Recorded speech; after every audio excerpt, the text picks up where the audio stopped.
অসমীয়া খাদ্যৰ যদি এটা নতুন ভিডিঅ'লৈ পুনৰ সকলোকে স্বাগতম জনাইছোঁ। আজি এটা আপোনালোকলৈ ৰেচিপি ভিডিঅ' লৈ আনিছোঁ।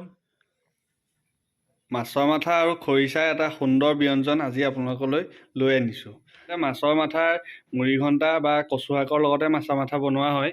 আজি এটা ইউনিক ডিছ লৈ আনিছোঁ মাছৰ মাথাৰ লগত খৰিচা দি বনোৱা। বাবে এয়া খৰিচা লোৱা হৈছে, এয়া পিঁয়াজ, নহৰু আৰু কেঁচা জলকীয়া কাটি লোৱা হৈছে, আৰু এয়া মাছৰ মাথা। এয়া প্ৰথমতে তেল দিছোঁ,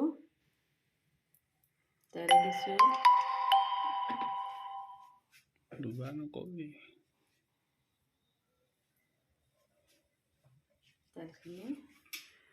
তেলখিনি গৰম হৈছে, তাৰপৰা পিঁয়াজ দি দিছোঁ।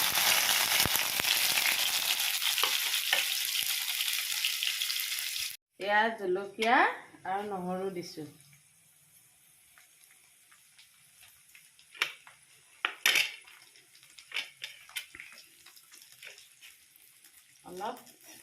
অলপ ভাজি লৈছোঁ। অলপ ৰঙা হোৱালৈকে এতিয়া ভাজিব লাগিব।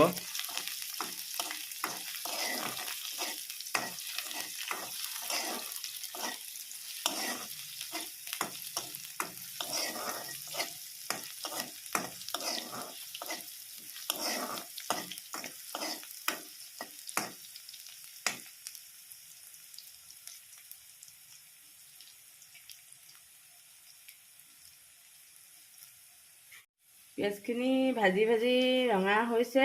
এতিয়া মাছৰ মাথা দি দিছোঁ।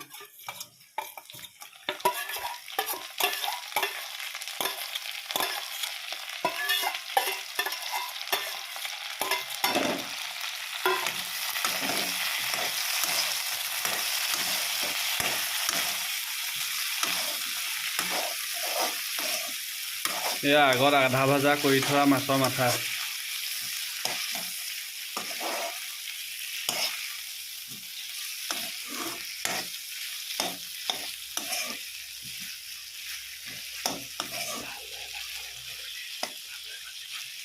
এই মাছৰ মাথাখিনি অলপ ভালদৰে ভাজিব লাগিব।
হলো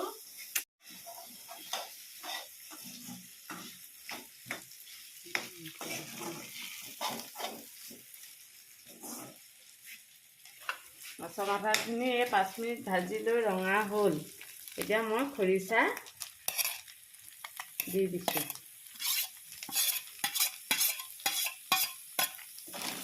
খৰিচাৰ সৈতে অলপ দেৰি আকৌ ভাজিব লাগিব। অলপ দেৰি ভাজি লৈ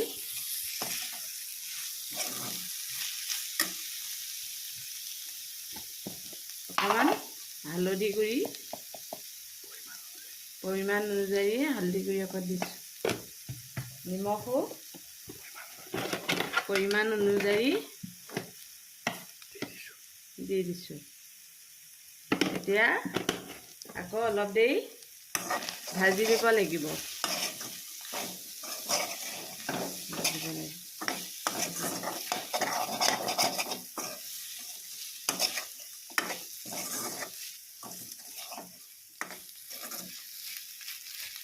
ইয়াত মন পচন্দৰ অনুসৰি ইয়াত মছলাও আপোনালোকে দি ল'ব পাৰে। ভালকৈ ক'বই নোৱাৰিবি। আমাৰ যিহেতু মছলাটো অলপ কমকৈ খোৱা হয়, কিন্তু আপোনালোকে ইচ্ছা কৰিলে ইয়াত মছলা এড কৰিব পাৰে নিজৰ ইচ্ছা অনুযায়ী।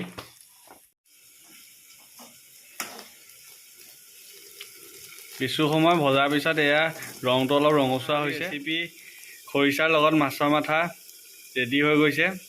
কেনেকুৱা দেখিছে বাৰু, সুন্দৰ লাগিছেনে? ভিডিঅ'টো ইমানটা সমাপ্ত হৈছে। যদি ভিডিঅ'টো ভাল পালে লাইক আৰু শ্বেয়াৰ কৰিব। লগতে এনেধৰণৰ ভাল ভাল ৰেচিপি ভিডিঅ' পাই থাকিবলৈ চেনেলটো ছাবস্ক্ৰাইব কৰিবলৈ নাপাহৰিব। পুনৰ এটা নতুন ভিডিঅ'ত লগ পোৱাৰ প্ৰতিশ্ৰুতি আজিলৈ তেন্তে ধন্যবাদ।